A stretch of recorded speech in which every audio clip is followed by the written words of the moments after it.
بسم الله الرحمن الرحيم الحمد لله رب العالمين والعاقبة للمتقين وأشهد أن لا إله إلا الله ولي الصالحين وأشهد أن محمدا عبده ورسوله تركنا على البيضاء ليلها كنهارها لا يزيغ عنها إلا هالك صلوات ربي وسلامه عليه ورضي الله عن صحبه الكرام ومن تبعهم بإحسان ليوم الدين أما بعد.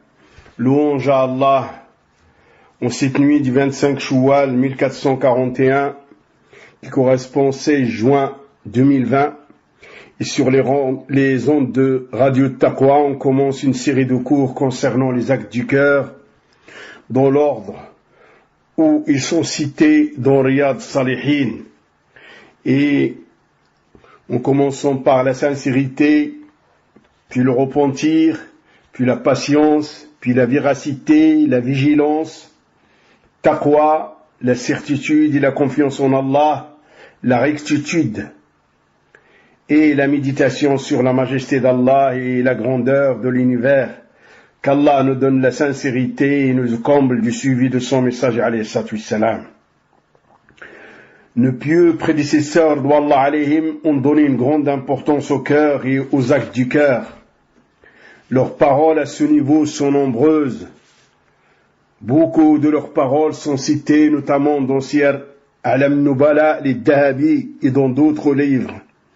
Et avant cela, la priorité est à la parole de notre messager alayhi salatu wassalam qui a donné au cœur et à sa purification une grande importance. Comme cela est relaté dans le hadith de Nu'man ibn Bashir et dans d'autres hadiths, ce hadith de Nu'man ibn Bashir qui est le 6e hadith dans les 40 Nawawi. جاء في آخر حديث النعمان بن بشير ألا وإن في الجسد مضغة إذا صلحت صلح الجسد كله وإذا فسدت فسد الجسد كله ألا وهي القلب. Donc dans ce hadith de Nu'man ibn Bashir qui est un hadith rapporté par l'imam Bukhari ou l'imam Muslim, à la fin de ce hadith, il y a une phrase du messager alayhi salatu wassalam qui dit cela. Il y a dans le corps humain un morceau de chair. S'il est bon, tout le corps le sera. Et s'il est corrompu, tout le corps le sera. C'est le cœur. Pour Allah Azza wa Jal, cela signifie que la plaque tournante de la bonté et de la mauvaiseté de l'être humain est le cœur. D'où la nécessité pour l'être humain d'entretenir constamment son cœur jusqu'à le mettre sur le droit chemin. Et cela prouve que la corruption de l'aspect extérieur de l'homme est un indicatif de la corruption de son intérieur. Le véridique, qui n'a dit que la vérité alayhi salatu wassalam a dit en parlant du cœur, s'il est bon, tout le corps sera bon, et s'il est corrompu, tout le corps le sera. C'est la parole du messager alayhi salatu wassalam. Et alayhi salatu wassalam, il n'a pas parlé de ses propres passions, ce n'est qu'une révélation qui lui a été faite. Et qu'on médite ce qu'a dit le noble cheikh, et l'érudit cheikh, le pontificateur, le jurisconsulte par excellence de notre siècle, Cheikh Al-Uthaymin rahmatullah alayh, dans un extrait où il fait l'interprétation de ce hadith, notamment dans les 40 Nawawi. Il dit concernant cette phrase du messager alayhi salatu wassalam, s'il est bon, tout le corps sera bon, et s'il est corrompu, tout le corps le sera. Il dit, Hafidahullah, le prophète a fait que la récompense dépend de la condition. Ça veut dire, si le cœur est bon, le corps le sera. Et si le cœur est corrompu, le corps le sera aussi. Et il a dit, rahimahullah, certains savants ont comparé le cœur au roi. Si le roi est bon, la population le sera. Et s'il est mauvais, la population le sera aussi. Il a dit, rahimahullah, ce n'est pas juste. Il dit, car le roi peut donner des ordres, il ne sera pas obéi. Mais le cœur, quand il donne ses ordres aux membres du corps, ils obéissent et s'exécutent. Et il dit, rahimahullah, si le cœur est bon, le reste du corps le sera. Et si le cœur est corrompu, le reste du corps le sera aussi. Donc, la plaque tournante du bien et de la corruption, c'est le cœur. Tout dépend du cœur. Et cela, il dit, rahmatullah alayh, cela nous montre qu'il faut s'occuper du cœur plus que les autres membres du corps, car c'est la plaque tournante des œuvres et c'est l'origine des œuvres. Et c'est sur le cœur que la personne va être éprouvée le jour de la résurrection. Il sera éprouvé selon ce qu'aura renfermé son cœur. قال عز وجل أفلا يعلم إذا بعثر ما في القبور وحصل ما في الصدور. Il est dit dans le verset, dont la traduction approximative nous dit ceci: ne sait-il pas que quand sera sorti ce qu'il y a dans les tombes et que ce sera dévoilé ce qu'il y a dans les cœurs? Tout va être dévoilé à ce moment-là devant Allah Azza wa Jal. وقال عز وجل إنه على رجعه لقادر يوم تبلى السرائر. La traduction approximative du sens du verset: Allah est certes capable de le ressusciter le jour où les cœurs dévoileront leurs secrets. Et il a dit, rahimahullah, purifie ton cœur de l'association, purifie ton cœur des innovations et de la jalousie et de l'aversion contre les musulmans. Purifie ton cœur des autres mauvais comportements et des mauvaises croyances qui sont en divergence avec la législation d'Allah. Car la base et la plaque tournante des œuvres, c'est le cœur. Fin de citation de la parole de Cheikh Al-Uthaymin concernant le commentaire. C'est un extrait des commentaires de l'explication qu'il a fait du 6e hadith dans l'Arba'in Nawawiyya. وعن أبي هريرة رضي الله عنه قال رسول الله صلى الله عليه وسلم إن الله لا ينظر إلى أجسامكم ولا إلى صوركم ولكن ينظر إلى قلوبكم. Ce hadith rapporté par l'imam Muslim nous montre l'importance des cœurs et qu'il faut s'occuper à amender les cœurs et à les purifier. Abu Hurayra Abdurrahman ibn Sakhr a dit que le messager d'Allah a dit: Allah ne regarde pas ni vos corps ni vos apparences, mais il regarde vos cœurs et vos actions, vos cœurs et vos œuvres. Cela implique quoi? Implique que nous devons réformer nos cœurs. La réforme du cœur doit précéder celle des œuvres, car toute œuvre fondée sur une mauvaise intention s'avère caduque. Il se peut que les actions d'un homme soient bonnes dans leur apparence, mais que ses intentions soient mauvaises. Cependant, il convient de considérer cet homme selon ce qui est apparent et de laisser ce qui est dans son cœur à Allah subhanahu wa ta'ala. L'intérieur et les cœurs, il ne nous appartient pas. Cheikh Al-Uthaymin, rahmatullah alayh, dans l'interprétation qu'il a fait de ce hadith dans Riyad Salihin, il dit, rahmatullah alayh, Allah ne regarde pas les corps des serviteurs. Il ne regarde pas si leurs corps sont grands ou petits, s'ils sont en bonne santé ou malades. Il ne regarde pas si leurs aspects sont laids ou beaux. Rien de tout cela. Tout cela ne vaut rien pour Allah. Tout cela ne vaut rien pour Allah. Subhanahu wa ta'ala. Subhanahu wa ta'ala, il ne prend pas en considération la descendance aussi de l'être humain. il ne prend pas en considération la noblesse de sa descendance, ou pas, comme il ne prend pas en considération la fortune des soumis, rien de tout ça. La seule liaison entre Allah et ses créatures, c'est taqwa. C'est le fait de mettre en application les ordres d'Allah et de s'abstenir de ce qu'il a interdit. Et taqwa, son origine, c'est le cœur. Mettre en application les ordres d'Allah et s'abstenir de ce qu'il a interdit. Donc la seule liaison entre Allah et ses créatures, c'est taqwa. Celui qui préserve au mieux les droits d'Allah, il se rapproche et est honoré par Allah.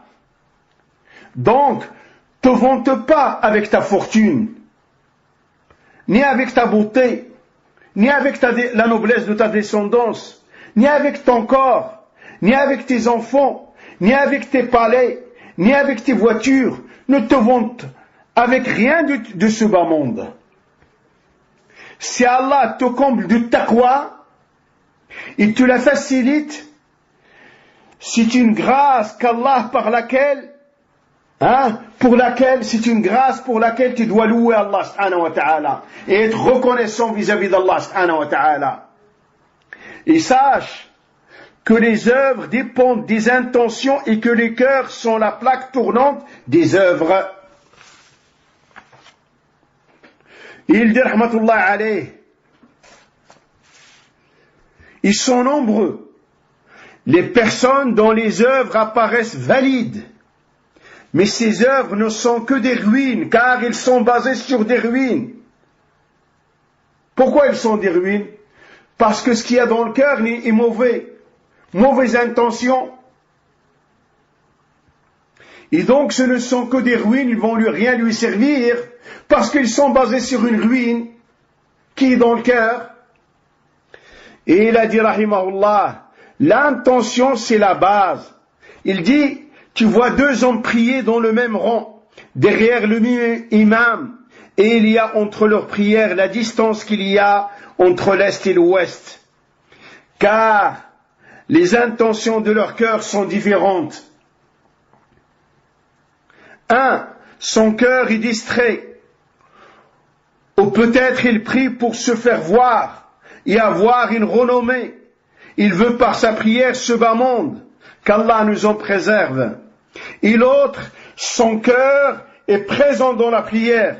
Et il veut avec sa prière la face d'Allah, les récompenses d'Allah et le suivi de la sunna du messager alayhi salatu wassalam. Il dit Habibullah, il y a entre eux une énorme différence.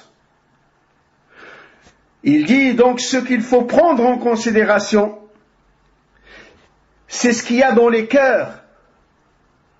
Et c'est sur le contenu du cœur qu'il y aura la rétribution le jour de la résurrection.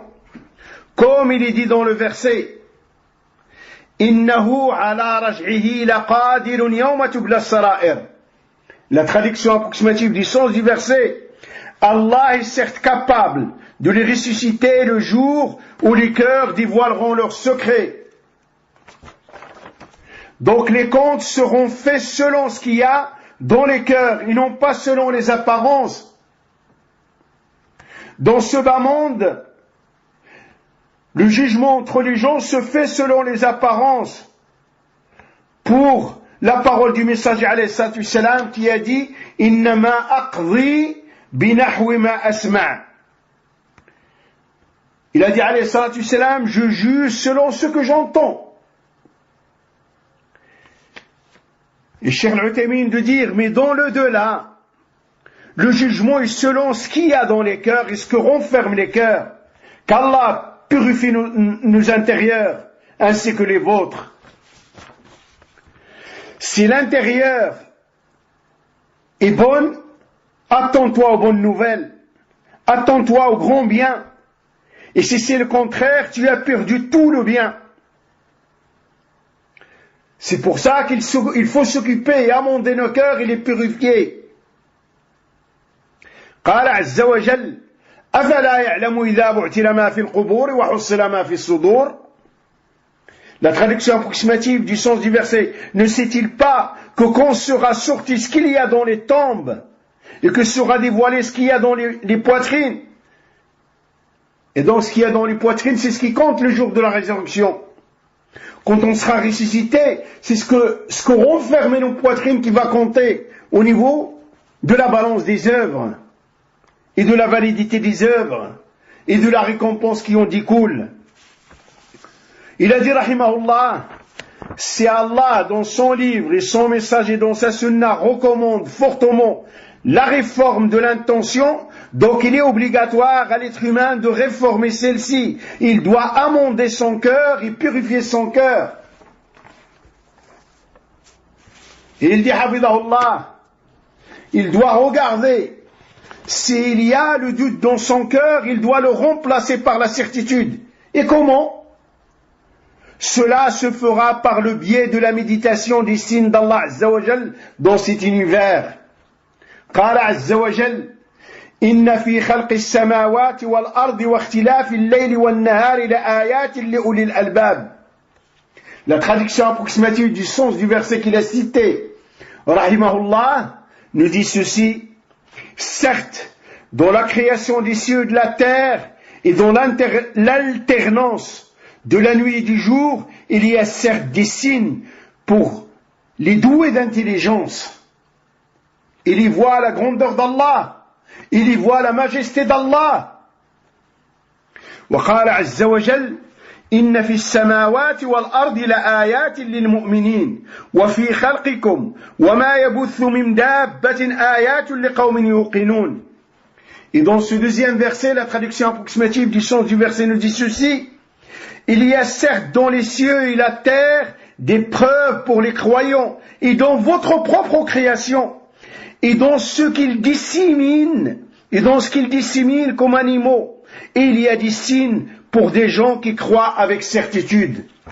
Tous ces signes-là sont pour ceux qui ont la certitude dans leur croyance en Allah subhanahu wa ta'ala. Et il dit, rahmatullah alayh, regarde les signes d'Allah. Quand Shaitan jette dans ton cœur le doute, regarde et observe et médite les signes d'Allah subhanahu wa ta'ala. Médite cet univers qui le gère à la perfection. Médite comment les situations changent. Regarde et médite comment Allah alterne les jours entre les gens pour que tu saches que cet univers est géré à la perfection et que c'est Allah l'unique qui le gère subhanahu wa ta'ala. Et il dit, rahimahullah, purifier ton cœur de l'association. Comment purifier mon cœur de l'association? Il dit, rahmatullah alayh, je purifie mon âme en me disant que les gens ne peuvent rien pour moi. Si je désobéis à Allah, ils ne me sauveront pas du châtiment d'Allah. Et si j'obéis à Allah, ce n'est pas les gens qui me récompenseront. Celui qui récompense et qui châtie, c'est Allah subhanahu wa ta'ala. Donc si la situation est ainsi, et ça ne peut être qu'ainsi, pourquoi donc donner un associé à Allah? Pourquoi tu accomplis l'adoration pour te rapprocher de la créature? C'est pour ça que celui qui se rapproche de la créature par les actes avec lesquels on doit se rapprocher d'Allah, Allah s'éloigne de lui et les créatures vont s'éloigner de lui aussi. Ça veut dire que les actes avec lesquels on doit se rapprocher d'Allah, quand on se rapproche avec des créatures, cela ne fait qu'éloigner Allah des créatures. Cela ne nous fait qu'éloigner d'Allah et de ses créatures. Allah s'éloigne de nous, ainsi que ses créatures. Car si Allah t'agrée et qu'il est satisfait de toi, il fera que les gens t'agréeront et qu'ils soient satisfaits de toi. Et si Allah te maudit et il n'est pas satisfait de toi, il ne t'agrée pas, ben il fera que les gens te maudissent. Qu'Allah nous préserve de sa malédiction et de son châtiment. Il dit, rahimahullah, ô frère, L'essentiel, remédie à ton cœur. Remédie à ton cœur constamment. Lave-le, purifie-le, souvent, jusqu'à ce qu'il se purifie, comme il est dit dans le verset. Ulaika alladhina lam yuridillahu an yutahhira qulubahum. La traduction approximative du sens du verset, voilà ceux dont Allah n'a pas voulu purifier les cœurs. Donc, la purification du cœur est quelque chose d'essentiel. Je demande à Allah de purifier mon cœur et vos cœurs, et qu'il fasse que nous soyons sincères pour lui, et dans le suivi de son messager, alayhi salam. Fin de citation, du résumé de l'interprétation de ce hadith, qui est dans Riyad Salihin, dans le premier chapitre, le chapitre de la sincérité. Donc, frère en Allah, Azza wa Jal, l'intention nouée dans le cœur est très importante. Et il est obligatoire et nécessaire dans l'accomplissement de toute action. Obligé qu'on ait une intention. Et il faut que notre intention soit bonne. Il est dit dans le verset avec lequel Nawawi rahimahullah a débuté le chapitre de la sincérité dans son célèbre livre Riyad Salihin. قال عز وجل وما أمروا إلا ليعبدوا الله مخلصين له الدين حنفاء ويقيموا الصلاة ويؤتوا الزكاة وذلك دين القيمة.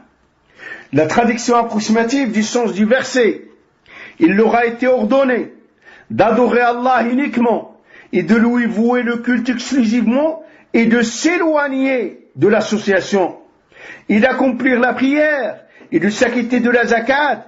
Telle est la religion de droiture.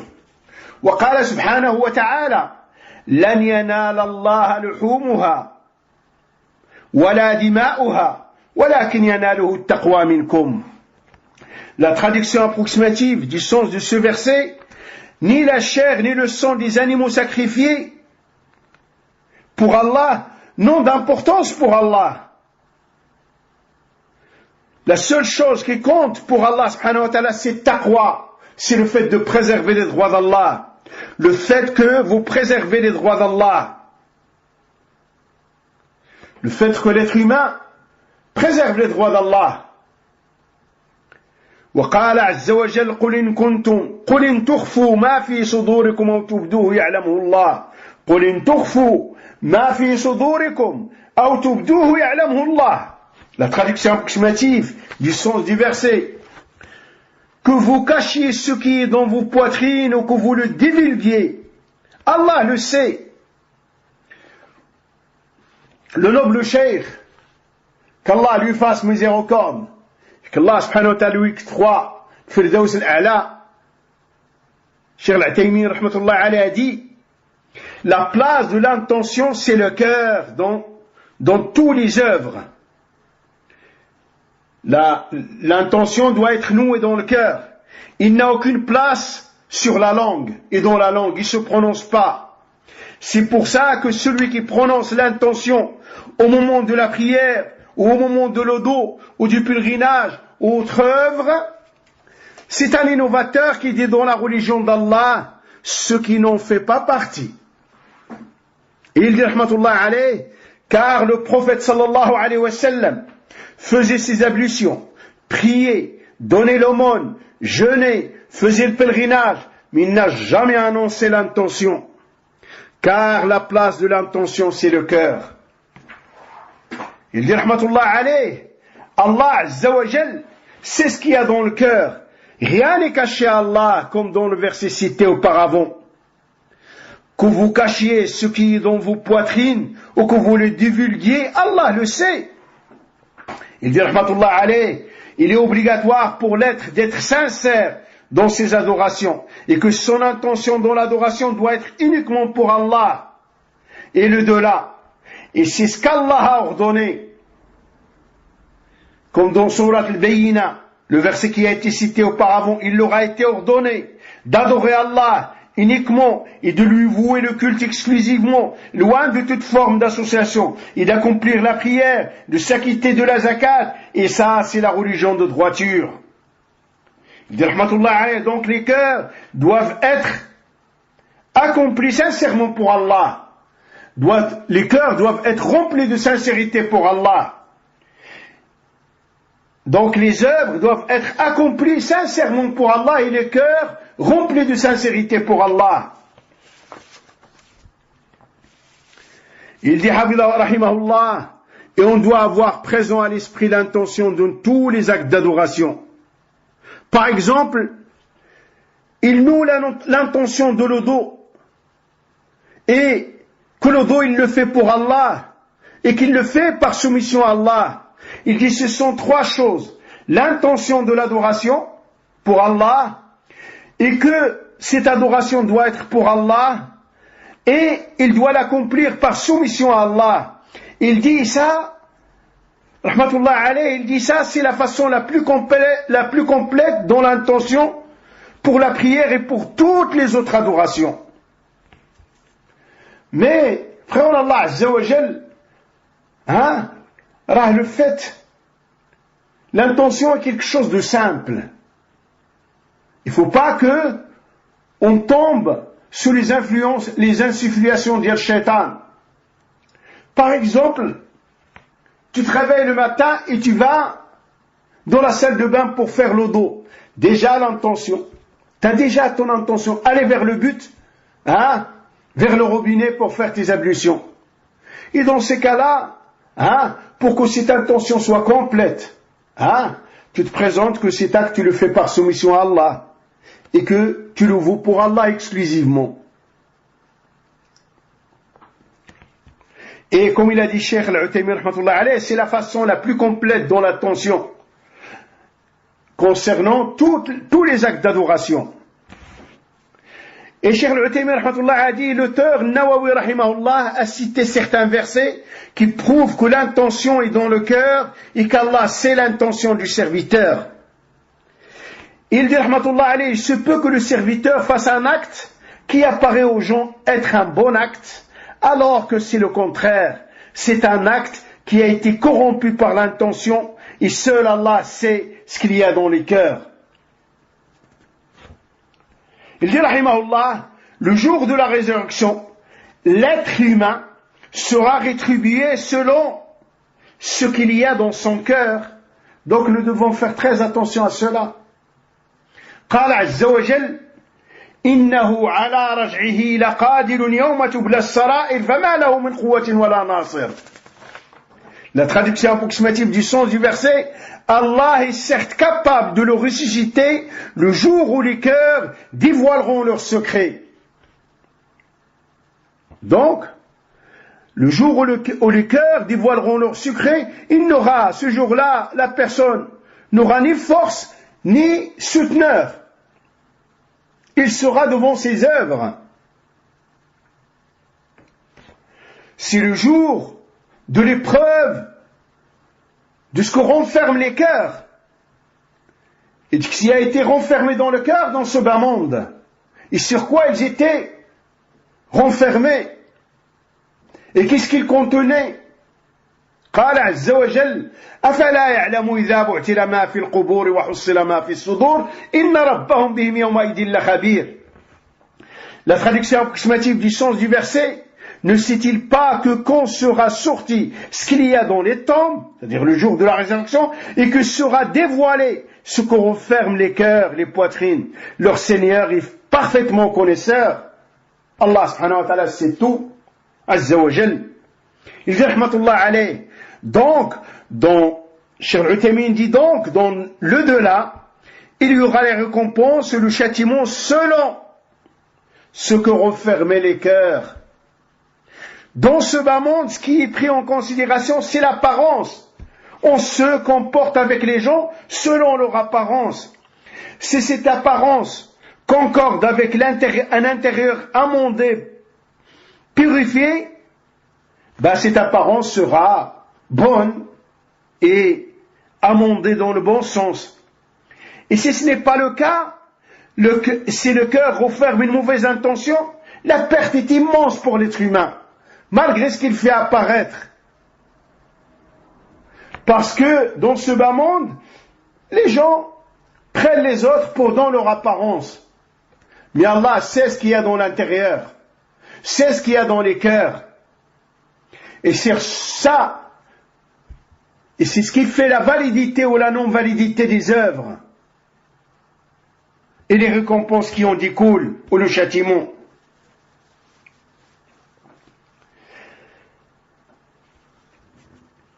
L'être humain œuvre, prodigue des efforts, se fatigue dans les œuvres, il n'obtiendra rien. Avec dans le delà, c'est le cœur est mauvais. S'il y a des mauvaises intentions dans le cœur, si le cœur n'est pas amendé, c'est la base de ses œuvres, de ses efforts et de cette fatigue, n'est pas une bonne intention pour Allah, la personne n'obtiendra rien le jour de la résurrection. Et c'est plutôt la perte de la personne ce jour-là. Comme il est rapporté dans le hadith authentique. قال النبي صلى الله عليه وسلم إن الله قال أنا أغنى الشركاء عن الشرك من عمل عملا أشرك فيه معي غيري تركته وشركه. Donc ce hadith authentique, Allah a dit, je n'ai pas besoin d'associer celui qui m'associe dans son œuvre avec autrui, je le délaisse avec son associé. Donc nous devons faire très attention à l'ostentation, à la recherche de la réputation, et ainsi de suite. Nous devons faire très attention à la sincérité. Et qu'on sache que Shaitan vient vers nous au moment où on veut accomplir un bien ou une bonne œuvre. Et il dit, tu fais ce bien par ostentation. Et il vient par là détruire ta volonté et ton aspiration vers le bien. Mais sois éveillé à l'islam, ne lui prête pas attention, œuvre. Cheikh il dit, ne lui prête pas attention, œuvre. Car si on te pose la question à ce moment où tu es sur le point d'entreprendre une bonne action, est-ce que tu œuvres par ostentation pour rechercher la réputation? Tu diras non. Donc cette insufflation de Shaitan qu'il a émissé dans ton cœur, ne lui prête pas attention. Dégage-la et œuvre pour Allah subhanahu wa ta'ala. Fin de citation des paroles de Cheikh rahmatullah alayh dans Riyad Salihin. Pour Allah subhanahu wa ta'ala, nous devons amender nos cœurs, purifier nos cœurs, et nous devons nous occuper de voir pour qui nous faisons nos œuvres.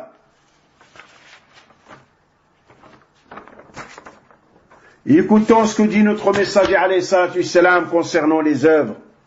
عن أمير المؤمنين أبي حفص عمر بن الخطاب بن نفيل بن العزى بن رياح بن عبد الله بن قرد بن رزاح بن عدي بن كعب بن لؤي بن غالب القرشي العدوي رضي الله عنه قال سمعت رسول الله صلى الله عليه وسلم يقول إنما الأعمال بالنيات وإنما لكل امرئ ما نوى فمن كانت هجرته إلى الله ورسوله فهجرته إلى الله ورسوله ومن كانت هجرته لدنيا يصيبها أو امرأة ينكحها فهجرته إلى ما هاجر إليه متفق عليه. Donc Nawawi rahimahullah, dans le premier chapitre de son recueil Riyad Salihin, il commence avec ce hadith du prince des croyants Omar ibn Khattab radiyallahu anhu warda, qui dit, Omar ibn Khattab a dit, j'ai entendu le messager d'Allah dire, certes, la validité des actes dépend des intentions. la validité des actes dépend des intentions qui les animent, et chaque être n'aura que ce qui est conforme à son intention. Celui qui immigre pour Allah et son messager, son immigration lui sera comptée comme étant pour Allah et son messager. Quant à celui qui immigre pour un bien de ce bas monde, ou pour épouser une femme, son immigration lui sera comptée comme telle. Le hadith, il est rapporté par l'imam Bukhari ou l'imam Muslim. Le noble cheikh Al-Uthaymin, rahmatullah alayhi, a dit, vu que ce chapitre concerne la sincérité et que l'intention doit être sincère pour Allah dans toute parole et tout acte, et dans toutes les situations, Nawawi, rahimahullah, a cité certains versets et certains hadiths concernant la sincérité. Et il dit, rahimahullah, il a commencé par le hadith de Omar ibn al-Khattab, radiyallahu anhu. Certes, la validité des actes dépend des intentions qui les animent et chaque être n'aura que ce qui est conforme à son intention. Il dit, rahimahullah, les savants ont divergé concernant ces deux phrases. C'est-à-dire, certes, la validité des actes dépend des intentions qui les animent et chaque être n'aura que ce qui est conforme à son intention. Donc la première phrase, c'est certes, la validité des actes dépend des intentions qui les animent. La deuxième, et chaque être n'aura que ce qui est conforme à son intention. Il dit, rahmatullah alayhi, les savants ont divergé concernant ces deux phrases. Certains ont dit, la deuxième phrase n'est que la confirmation de la première.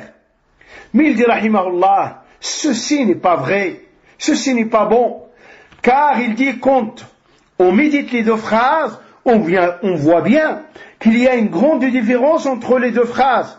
La première phrase, c'est la cause. Et la deuxième phrase, c'est le résultat de cette cause. Il dit la première phrase, c'est la cause. Le prophète montre que chaque acte a besoin d'une intention. Chaque acte que la personne accomplit en ayant sa raison, en ayant le choix, il est obligatoire qu'il soit accompli avec une intention. Et c'est impossible qu'une personne qui a le choix, qui a sa raison, fasse un acte sans intention. Il dit, rahimahullah, certains savants ont dit, si Allah nous a imposé de faire des œuvres sans l'intention, ça aurait été impossible. Ça aurait été du domaine de l'imposition de l'impossible. Il dit, rahimahullah, et cela est vrai.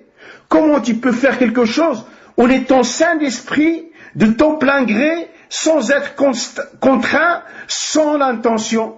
Et ceci est impossible, car l'œuvre découle d'une volonté et d'une capacité, et la volonté, c'est l'intention.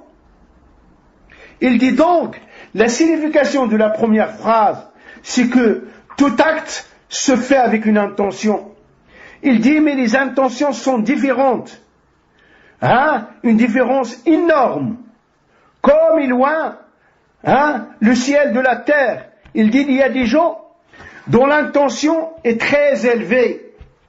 Et d'autres, leur intention est dans le fin fond des poubelles.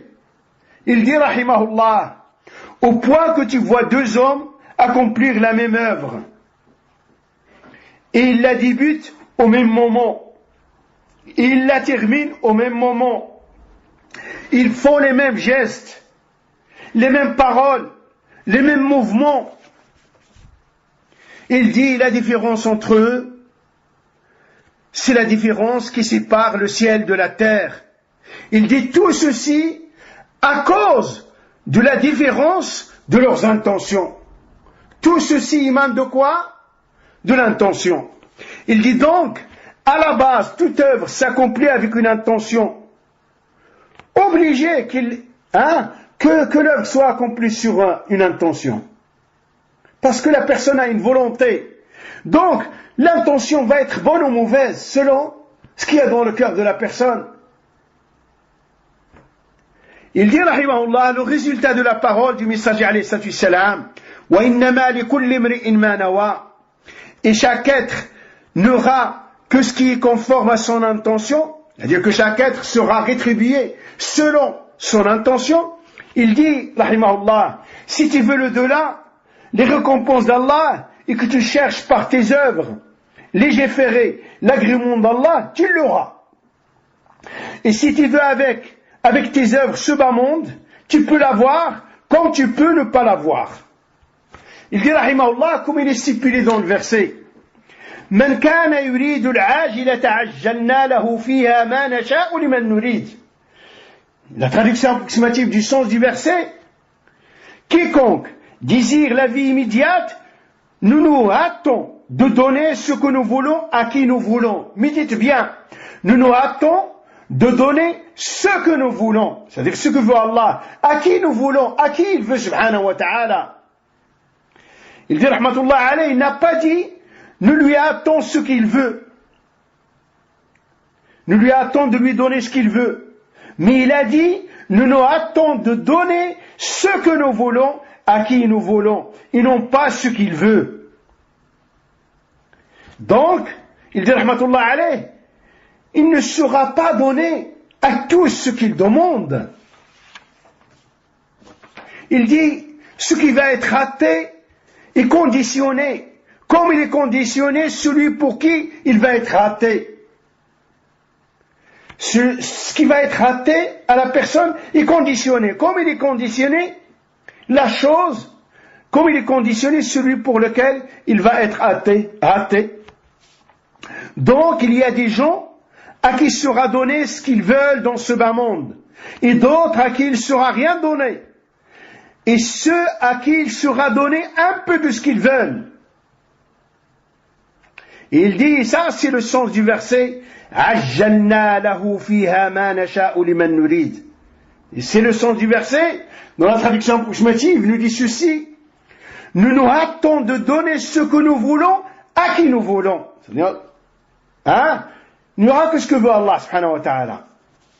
Il dit, rahimahullah, quant à ceux qui veulent le delà, ils auront les récompenses de leurs œuvres dans le delà. Quant à ceux qui veulent le delà, ils ont l'assurance d'avoir les récompenses de leurs œuvres dans le delà, s'ils sont accomplis dans la sincérité et dans le suivi. قال عز وجل ومن أراد الآخرة وسعى لها سعيها وهو مؤمن فأولئك كان سعيهم مشكورا. Il est dit dans le verset, dans la traduction approximative du sens du verset, quant à ceux qui cherchent le delà, ils fournissent les efforts qui y mènent en étant croyants, ceux-là, leurs efforts seront reconnus, ils seront récompensés pour leurs efforts. Il dit, rahimahullah, la parole du messager, alayhi salatu salam, la validité des actes dépend des intentions. Il dit ça, c'est le baromètre de toute œuvre. Et c'est un baromètre intérieur.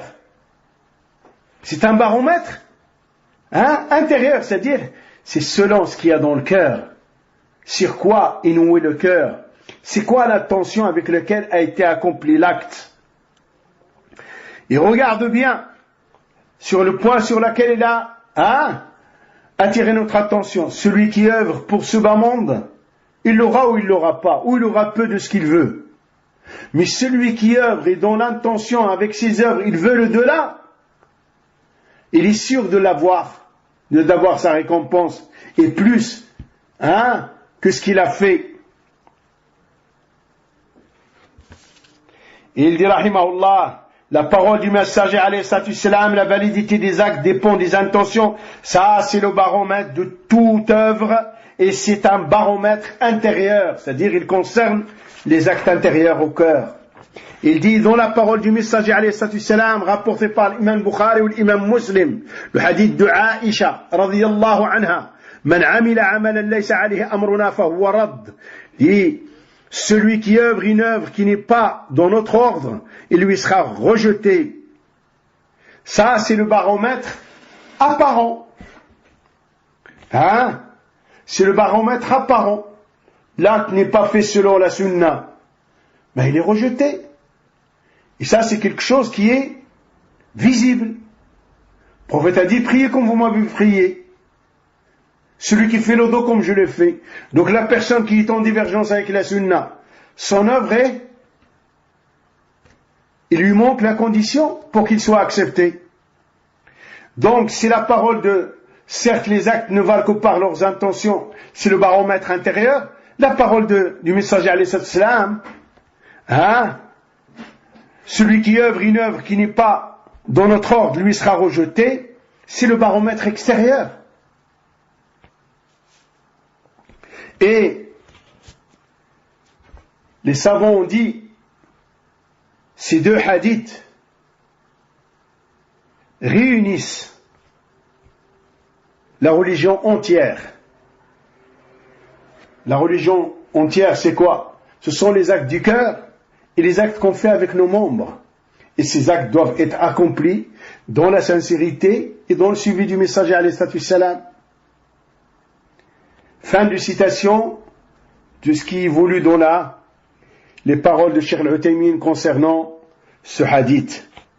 Et je vais terminer avec certaines paroles, certains nombres de sciences relatées dans Siyar A'lam Nubala du Dahabi.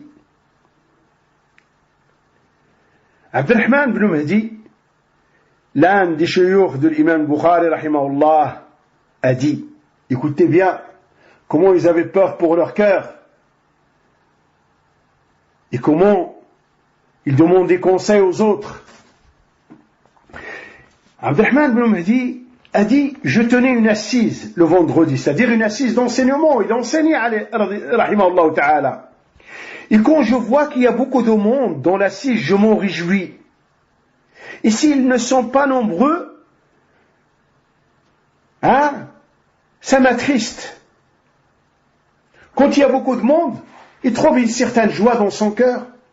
Et quand il y a peu de monde, il se sent un peu triste dans son cœur. Et il a dit, rahimahullah, et j'ai interrogé Bishr ibn Mansour, et je lui ai expliqué la situation et les sensations que j'ai, et il m'a dit, ça c'est une mauvaise assise, délaisse-la. Ça c'est une mauvaise assise, délaisse-la. Et Abdurrahman ibn Mahdi, je l'ai délaissé.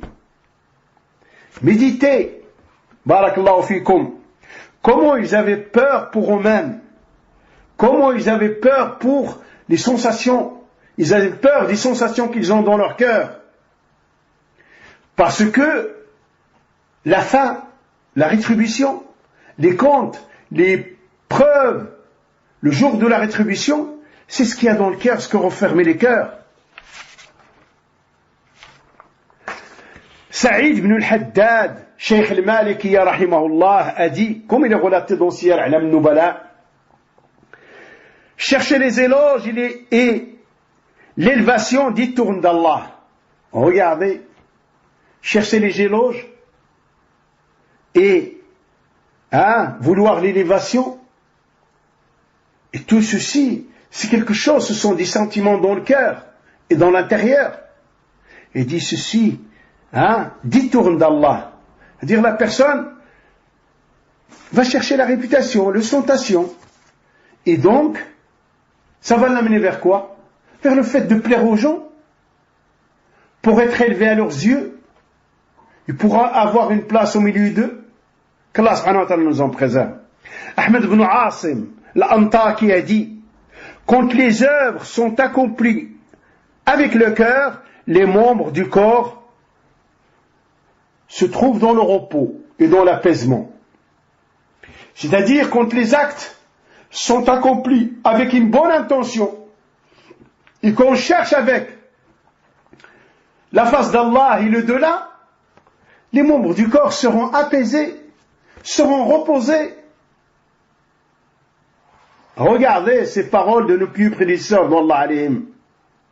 Le Fudayl ibn Iyad rahimahullah a dit, délaisser les œuvres pour les gens, c'est de l'ostentation. Et œuvrer pour les gens, c'est l'association. La sincérité, c'est qu'Allah t'épargne les deux. C'est-à-dire, c'est que tu fasses des œuvres sincères pour Allah. Délaisser les œuvres parce que les gens te voient ou quelque chose comme ça, c'est une forme d'ostentation. Et œuvrer pour les gens,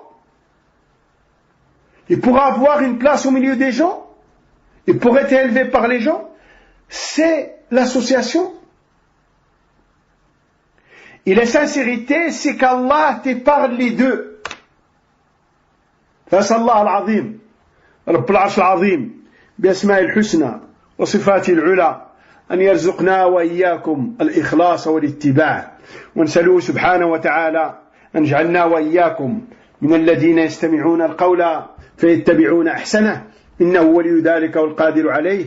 وسبحانك اللهم وبحمدك أشهد أن لا إله إلا أنت أستغفرك وأتوب إليك. وصل اللهم وسلم وبارك على محمد وعلى آله وصحبه أجمعين. بارك الله فيكم وأحسن الله لكم، جزاكم الله خيرا.